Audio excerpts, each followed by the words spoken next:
سيدنا مولانا محمد وعلى آل سيدنا مولانا محمد সালাম জানাই আমার জিন্দা নবীর কদমে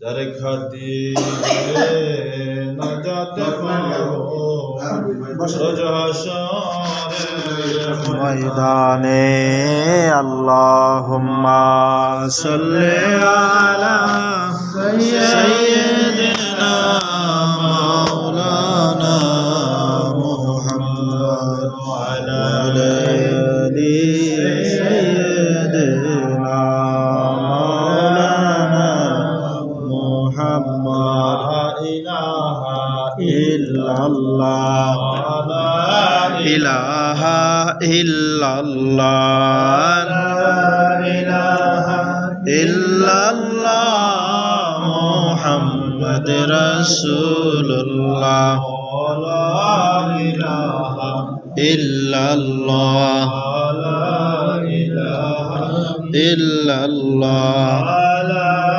ইলাহা ইল্লাল্লাহ মুহাম্মদ রাসূলুল্লাহ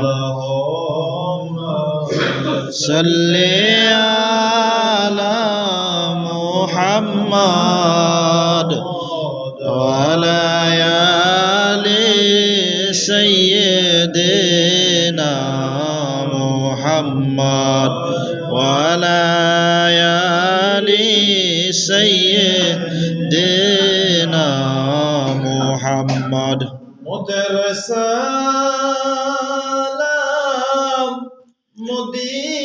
মদিনাতে মাওলা পৌঁছায় স্বপ্ন যোগে নবীজির দেখায় আল্লাহুম্মা সাল্লি আলা মুহাম্মদ ওয়া আলা আলি সাইয়্যিদিনা মুহাম্মদ ওয়া আলা আলি সাইয়্যিদিনা মুহাম্মদ বিকামালিহি কাশাফাত দুজা বিজামালিহি حسنت جميع خصاله عليه وآله শ্রদ্ধেয় মুরব্বিয়ান কিরাম প্রাণপ্রিয় মুসল্লিয়ান এজাম সকলের প্রতি মুহাব্বতের সালাম আসসালামু আলাইকুম ওয়া রাহমাতুল্লাহি ওয়া বারাকাতুহু ওয়া আলাইকুম আসসালাম ওয়া রাহমাতুল্লাহি ওয়া বারাকাতুহু লক্ষ কোটি দুরূদ ও সালাম জানাই দয়াল নবী রহমতের নবী মায়ার নবী পাপী তাপীদের কান্ডারি নবীজির রওজা পাকে যে নবীজির উসিলায় কাল ময়দান হাসরে আমরা সবাই নাজাত পাইব সকলে বলেন আলহামদুলিল্লাহ আলহামদুলিল্লাহ সেই নবী পাকের রওজা কোটি কোটি দুরূদ ও সালাম জানাই সকলে বলেন সাল্লাল্লাহু আলাইহি ওয়াসাল্লাম প্রিয় হাজিরিন আপনারা সবাই জানেন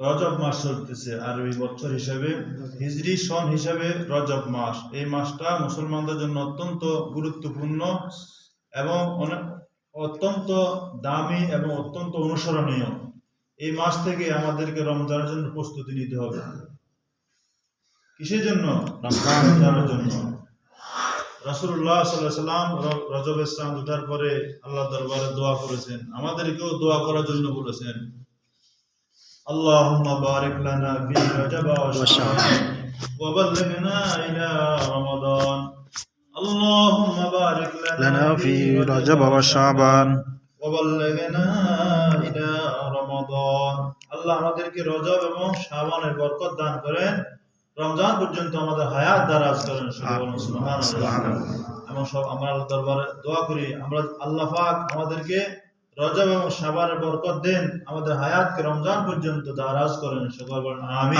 আমিন কারণ রমজান যদি আমরা পেয়ে যাই কোনো ব্যক্তি যদি রমজান পেয়ে যায় আর রমজানের একটা মাস যদি কেউ রোজা রাখতে পারে আর সে যদি রোজা রেখে যদি ইন্তেকাল করে ওই ব্যক্তির জীবনের সমস্ত গুনাহ আল্লাহ পাক মাফ করে দিবে। সুবহানাল্লাহ। এবং রমজান মাস পাইলে জীবনের গুনাহ খাতা মাফ হবে, দোয়া কবুল হবে। এবং একটা রমজানে সেহরি, ইফতারিতে, রোজা, নফল নামাজে, দান খয়রাতে, প্রত্যেকটা আমলে আল্লাহ পাক 700 থেকে 70 থেকে 700 গুণ পর্যন্ত আরো বেশি বাড়াই দিতে পারে। সুবহানাল্লাহ। সুতরাং এক মাসে যে আমরা ইবাদত বন্দেগী করি এটা আমাদের আমলনামায় বিশাল আকারের এক ফজিলতের একটা মহা পাহাড় আমরা আল্লাহ দরবারে পাইব। আলহামদুলিল্লাহ, আলহামদুলিল্লাহ। সেই পুণ্যময় মহাবরকতপূর্ণ মাস আমরা পাইতে চাই কি চাই না? ইনশাআল্লাহ।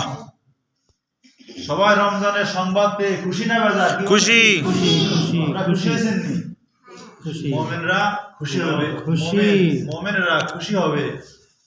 এটাই মুমিনদের ঈমানের চিহ্ন। সকল আলহামদুলিল্লাহ, আলহামদুলিল্লাহ। প্রিয় হাজিরিন, আমি আপনাদের এখানে মেহমান, আপনারা জানেন। আমার ভাই এখানে ইমামতি করে, সেই আমাকে অনুরোধ করলেন যে একটি কথা বলার জন্য।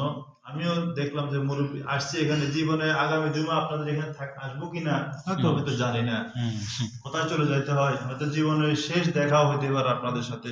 সুতরাং আমার বাবা সমতুল্য মুরব্বীরা আছেন, আপনাদের একটু দোয়া নেওয়া দরকার, এই জন্য দাঁড়াইছি। আপনারা আমরা পরস্পরের জন্য দোয়া করবো, রাজি আছেন? আপনাদের দোয়ার জন্য এখানে দাঁড়াইছি, আপনাদের সাথে মত বিনিময় করার জন্য। আমি যে আপনাদেরকে নসিহত করে কোনো কিছু বুঝাবো ওই ক্ষমতা আমার নাই। আমরা শুধু আল্লাহ রাসূলের পক্ষ থেকে দুই একটা কথা আপনাদেরকে শোনাই, শুধু মত বিনিময় করি। জুমার দিন অত্যন্ত গুরুত্বপূর্ণ একটি দিন আমাদের মুসলমানদের জন্য। সুতরাং এই পবিত্র জুমার দিনে আমরা সবাই একত্রিত হইতে হয় আমাদেরকে। জুমার দিনকে অত্যন্ত গুরুত্ব সহকারে এটাকে গুরুত্ব দিতে হবে আমাদেরকে। সপ্তাহে একটা দিন জুমার দিন, এর তাৎপর্য এবং ফজিলত অনেক বেশি। সুতরাং আজকে জুমার দিন দোয়া কবুল হয়। সুবহানাল্লাহ। এই জুমার দিনটা গরিবের জন্য হজের দিন, আল্লাহ রাসূল বলেছেন। সুবহানাল্লাহ। আর জুমাতু হজ্জুল লিল মাসাকিন, জুমার দিনটা হচ্ছে গরিবের জন্য হজের দিন, হজের দিন।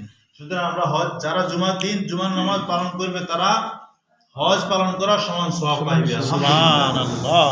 এবং জুমার দিনটা আল্লাহর নবী ঘোষণা করেছেন যে জাআলাল্লাহু ঈদাল লিল মুসলিমিনা, যে জুমার দিনকে আল্লাহ পাক ঈদের দিন বানায় দিয়েছে আমাদের জন্য। সকল আলহামদুলিল্লাহ, আলহামদুলিল্লাহ। কি জন্য জুমার দিন? ফিহা খালাকাল্লাহুল আদামা, আল্লাহ পাক এই জুমার দিনে হযরত আদম আলাইহিস সালামকে, অর্থাৎ আমরা যে মানুষ, পৃথিবীতে আমরা সবচেয়ে শ্রেষ্ঠ এবং সবচেয়ে সুন্দর করে আল্লাহ মানুষকে সৃষ্টি করেছেন। এই মানুষ নামের যে প্রাণীটা আল্লাহ পাকের খলিফা, আল্লাহ পাকের প্রতিনিধি, আমাদের বাবা আদম আলাইহিস সালাম, মানব জাতির প্রথম পিতাকে অর্থাৎ মানুষকে, আদমকে আল্লাহ পাক জুমার দিন সৃষ্টি করেছেন। এই জন্য জুমার দিনকে আল্লাহ হাবিব ঈদের দিন হিসাবে ঘোষণা দিয়েছেন। আল্লাহ হাবিব বলছেন যে আল্লাহ পাক, আল্লাহর হাবিবও বানান নাই, আল্লাহ হাবিব বলছেন যে জাআলাল্লাহু, আল্লাহ বানায় দিয়েছেন ঈদাল লিল মুসলিমিনা, জুমার দিনকে ঈদের দিন বানায় দিয়েছেন আল্লাহ পাক। সুবহানাল্লাহ। হাদিস শরীফে আছে কি জন্য এই জুমার দিন আল্লাহ পাক আদম আলাইহিস সালামকে সৃষ্টি করেছেন। এবং জুমার উপরে আমি একখানা হাদিস তেলাওয়াত করেছি আপনাদের সামনে, এবং কোরআন শরীফে একটা আয়াত তেলাওয়াত করেছি। আল্লাহ পাক এই জুমার দিনে জুমার নামাজকে উদ্দেশ্য করে আয়াত নাযিল করেছে। সকল বলুন সুবহানাল্লাহ। রব্বুল আলামিন জুমার দিনকে উদ্দেশ্য করে, জুমার নামাজকে উদ্দেশ্য করে পবিত্র কালাম হাকিমে ঘোষণা করতেছেন, ইয়া আইয়ুহাল্লাযীনা আমানু, হে ঈমানদাররা, জুমার নামাজ পড়ার জন্য ডাকতেছে। আল্লাহ ডাকতেছেন। কে ডাকতেছেন? আল্লাহ। যে জুমার নামাজ কারা পড়বে? ইহুদি, নাসারা, খ্রিস্টান, পৌত্তলিক, মূর্তি পূজকরা তো জুমার নামাজ পড়বে না। পড়বে কারা? ঈমানদাররা। জুমার নামাজ কে পড়বে? ঈমানদাররা। আপনারা সবাই ঈমানদার, এইজন্য জুমার নামাজ পড়তে আসছেন। সকল আলহামদুলিল্লাহ, আলহামদুলিল্লাহ। আপনারা মুমিন, আপনারা মুসলমান, আপনারা উম্মত, এটা নিশ্চিন্তে বুকে হাত দিয়ে সাহস করে বলতে পারবেন যে আমরা মুমিন, আমরা মুসলমান। এটা গর্ব অহংকার সহিত বলতে হবে। মুসলমান হয়েছেন বিদায় জুমার নামাজ পড়তে আসছেন। জি। ঈমান না থাকতো মসজিদে আসতেন না, ঠিক কিনা? জি। ঈমানদার হওয়ার কারণে আল্লাহ পাক ঈমানদারদেরকে বলতেছে, আর আল্লাহ ডাক দিয়েছেন, এই জন্য আপনারা আসছেন। আল্লাহ ডাক আপনাদের কানে শোনা গেছে, আপনাদের হৃদয়ে সাড়া দিয়েছে, যে আল্লাহ ডাকতেছেন যে ইয়া আইয়ুহাল্লাযীনা আমানু ইযা নুদিয়া লিস-সালাতি মিন ইয়াউমিল জুমআতি, যখন মুয়াজ্জিন সাহেব আযান দেয় জুমার নামাজের জন্য, তোমরা ফাসাউ ইলা যিকরিল্লাহি ওয়া যারুল বাই', নিজেদের হাতের কাজকর্ম ব্যবসা বাণিজ্য বাদ দিয়ে তোমরা দৌড়াইতে থাকো আল্লাহর জিকিরের জন্য, আল্লাহকে সিজদা দেওয়ার জন্য, আল্লাহর নামাজ জুমার নামাজ আদায় করার জন্য তোমরা মসজিদের দিকে দৌড়াইতে থাকো। সুবহানাল্লাহ। যালিকুম খায়রুল লাকুম ইন কুনতুম তা'লামুন, যদি তোমরা জুমার নামাজে আসো, জুমার নামাজের দাম দাও, জুমার নামাজের গুরুত্ব দাও, তাহলে তোমরা সফল কাম হবে, তোমরা ভাগ্যবান হবে যদি তোমরা বুঝো। সুবহানাল্লাহ। এই যে জুমার নামাজ পড়তে আসছেন, এতে কত বড় লাভ হইতেছে, আল্লাহর হুকুম আদায় হয়েছে, আমরা মুসলমান হিসেবে, নবীর উম্মত হিসেবে আমাদের দায়িত্ব আদায় হইতেছে, এটা যে কত বড় ভাগ্যবানের কাজ করতেছেন আপনারা। আল্লাহ পাক বলতেছেন যদি তোমরা পালন করো, তাহলে তোমরা, যদি তোমরা বুঝো তাহলে তোমরা এই হুকুমটা পালন করো। সুবহানাল্লাহ সুবহানাল্লাহ। মুফাসসিরিন কেরাম বলেন যে আয়াতটা নাযিল হয়েছে নির্দিষ্ট করে হুকমে আম, ইয়া হুকুমে খাস, অর্থাৎ নির্দিষ্ট করে জুমার নামাজের উপরে নাযিল হয়েছে, কিন্তু এটা হুকমে আম। এই আয়াতের হুকুমটা 5 ওয়াক্ত নামাজের উপরে পড়বে। সুবহানাল্লাহ। শুধু জুমার নামাজের উদ্দেশ্য করে বলছেন, আল্লাহ পাক জুমাকে উদ্দেশ্য করে বলছেন, কারণ জুমার নামাজটা অন্যান্য দিনের নামাজের চাইতে আর বেশি গুরুত্বপূর্ণ। জি। কারণ কিন্তু হুকুমটা প্রত্যেকটা আজানের, এই যখনই প্রত্যেকটা 5 ওয়াক্ত নামাজের যখন আজান দেওয়া হবে, তখনই আমাদের এই কাজকর্ম ছেড়ে দিয়ে নামাজের দিকে ধাবিত হতে হবে। কিন্তু অন্যান্য দিনে নামাজের চাইতে জুমার নামাজের গুরুত্ব এর চাইতে বেশি। সুবহানাল্লাহ সুবহানাল্লাহ। কারণ ঈদের দিন, আজকে জুমার দিনটা কয়েকটা দিক দিয়ে গুরুত্বপূর্ণ। একদিকে জুমার নামাজ উদ্দেশ্য করে আল্লাহ পাক আমাদেরকে ডাক দিয়েছে, তোমরা সবাই মসজিদের দিকে দৌড়ে আসো। আরেক দিকে বলতেছেন, নবীজি বলছেন কি, জুমার দিন ইয়াউমুল জুমাতে হজ্জুল মাসাকিন, আজকের দিনটা হচ্ছে হজের দিন। কিসের দিন? হজের দিন। এবং জুমার দিনটা হচ্ছে জাআলাল্লাহু ঈদাল লিল মুসলিমিনা, আল্লাহ মুসলমানদের জন্য এই দিনকে ঈদের দিন বানাইছেন। সুবহানাল্লাহ। তাহলে বলেন ঈদের দিন, যেদিন ঈদের দিন এবং যেদিন ঈদের দিন নয়, ঈদের আগের দিন, দুই দিন কি সমান কিনা? জি না। যেদিন হজের দিন আর যেদিন হজের দিন নয়, দুই দিন কি এক সমান কিনা? জি না। এবং জুমার দিন আর শনিবার দিন, দুই দিন এক সমান কিনা? জি না, এক সমান নয়।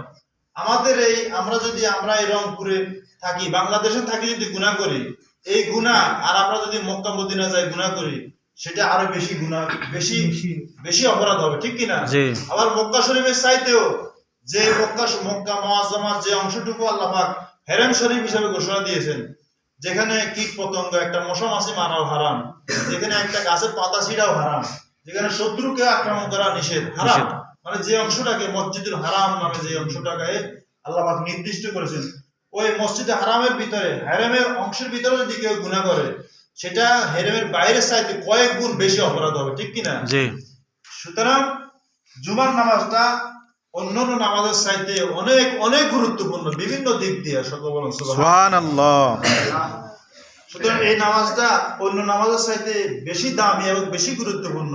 আমি এই জিনিসটা বোঝাতে চেষ্টা করতেছি আপনাদেরকে, যে শনিবার, রবিবার, সোম, মঙ্গল, বুধ, বৃহস্পতিবার, বাকি যে 6 দিন থাকে, ওই 6 দিনের নামাজ আপনি, আমাদেরও ভুল ত্রুটি হয়, এই নামাজের হয়তো কাজা হয়ে যায় অনেক সময়, আপনারা অনেক সময় কাজা করেন, অনেক সময় নামাজ পড়ি না আমরা অনেকে, কিন্তু জুমার নামাজটা যদি আমরা ছেড়ে দিই, তাহলে এটা অন্য দিনের নামাজের চাইতে, জুমার নামাজটা ছেড়ে দেওয়ার অপরাধ অন্য দিনের নামাজের চাইতে বহুগুণ বেশি হবে।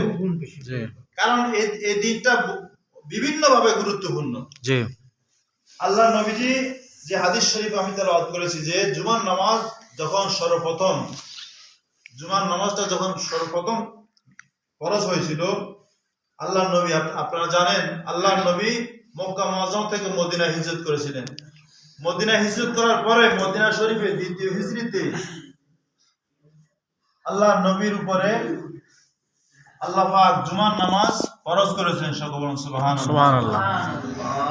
দ্বিতীয় হিজরিতে বা প্রথম হিজরিতে, তারিখটা আমার পুরো স্মরণ আসতেছে না, কিন্তু আল্লাহ পাক যখন নবীজির উপরে হুকুম করেছেন ইয়া আইয়ুহাল্লাযিনা আমানু ইযা নুদিয়া লিস-সালাতি মিন ইয়াউমিল জুমআতি ফাসাউ ইলা যিকরিল্লাহ। জুমার নামাজ পড়ার জন্য তোমরা দৌড়াইতে থাকো। জুমার নামাজ যখন ফরজের আয়াত নাযিল হলো, যে দিন সর্বপ্রথম আল্লাহর নবী জুমার নামাজ আদায় করেছিলেন মদিনা শরীফে, সেই মসজিদের নাম হচ্ছে মসজিদে কুবা। সুবহানাল্লাহ। আমরা মাদ্রাসায় দাখিলে আমাদের একটা আরবি সাহিত্য আছে, যে সাহিত্যের মধ্যে একটা জুমার নামাজের উপর একটা গল্প লেখা হয়েছিল, যে গল্পের শিরোনাম দেওয়া হয়েছিল যে আউয়ালু খুতবাতু ফিল কুবা, আউয়ালু জুমাতু ফিল কুবা, যে সর্বপ্রথম নবীজির জুমার খুতবা হয়েছিল মসজিদে কুবার মধ্যে। সুবহানাল্লাহ। এখনো দেখবেন মদিনা শরীফে একখানা মসজিদ আছে, মসজিদে কুবা। যারা হজ করতে গিয়েছেন হয়তো অনেকে দেখেছেন। সেই মসজিদে কুবায় আল্লাহর নবীর উপরে আল্লাহর নবী সর্বপ্রথম জুমার নামাজ পড়েছেন এবং জুমার নামাজের খুতবা দিয়েছেন। এজন্য কিতাবে লেখা আসছে যে আউয়াল খুতবাতু ফিল জুমা, আউয়াল খুতবাতু জুমা ফিল মসজিদুল কুবা। মসজিদে কুবার সর্বপ্রথম নবীজির খুতবা। সকলে বলেন সুবহানাল্লাহ। সুবহানাল্লাহ। সেইখানে আল্লাহর নবীর উপরে জুমার নামাজের ফরজের আয়াত নাযিল হলো তখন নবীজি বললেন ইয়া আইয়ুহান নাস, হে মানুষেরা তোমরা শুনে রাখো, ইলামু আন্নাল্লাহ কাদ ইফতারাদা আলাইকুমুল জুমআতা।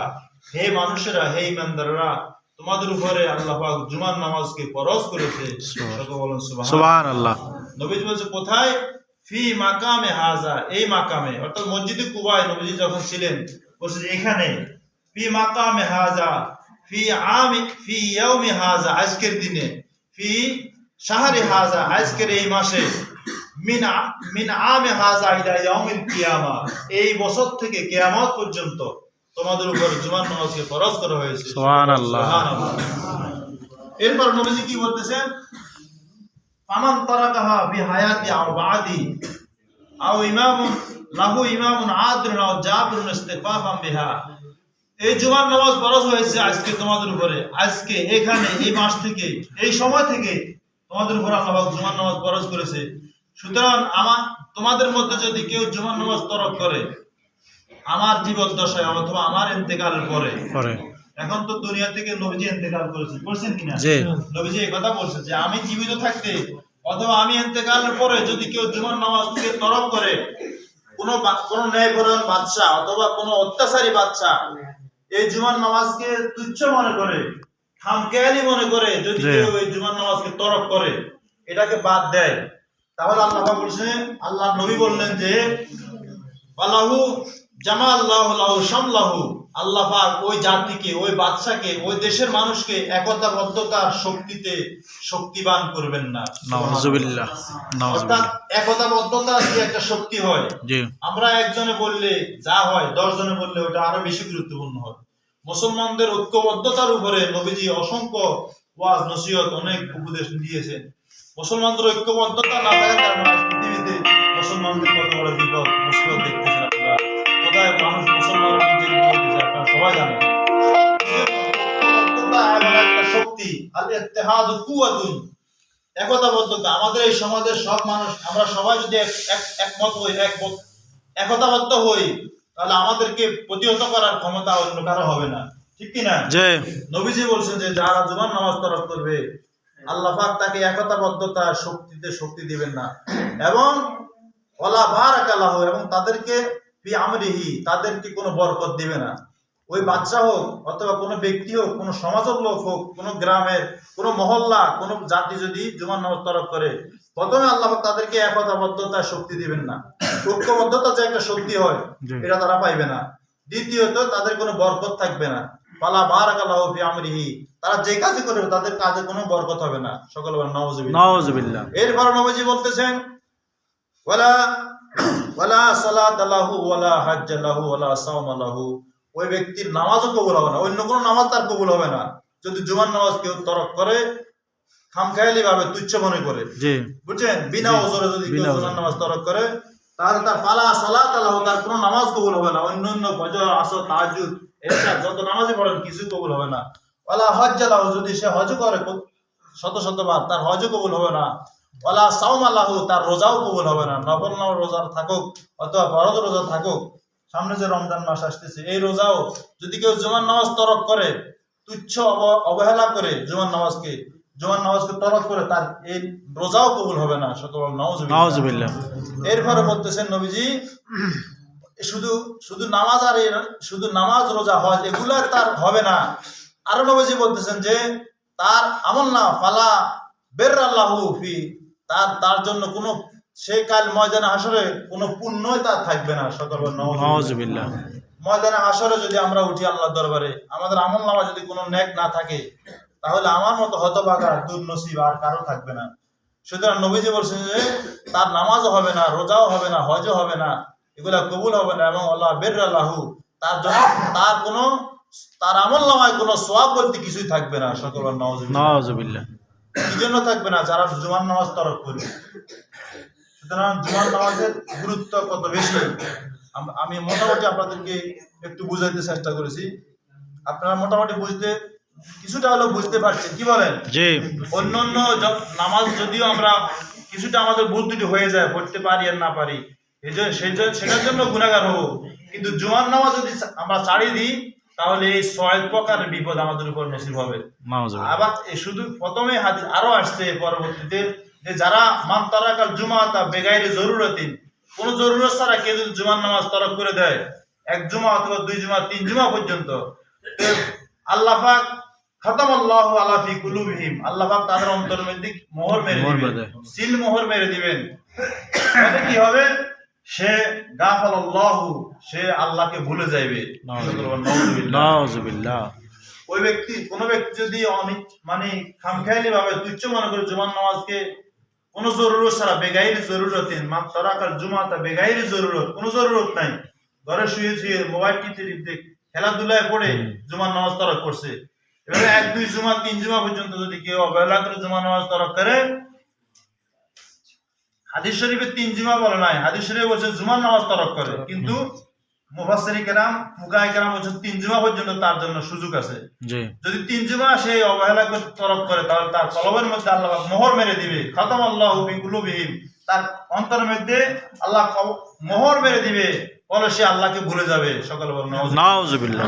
যদি আমরা আল্লাহকে ভুলে যাই, ওই ব্যক্তির দিলটা পাষাণ হয়ে যাবে, সে পথভ্রষ্ট হয়ে যাবে, আল্লাহ রাসূলের পথ থেকে সে পথভ্রষ্ট হয়ে যাবে, সে নিশ্চিন্তে সে ধ্বংস হয়ে যাবে। সুতরাং জুমার দিনের নামাজ ঈদের দিনের নামাজের সমান। সকল বলেন সুবহানাল্লাহ। জুমার দিনের নামাজ হজের দিনের নামাজের সমান। সকল বলেন সুবহানাল্লাহ। আমি হাদিস থেকে বলছি।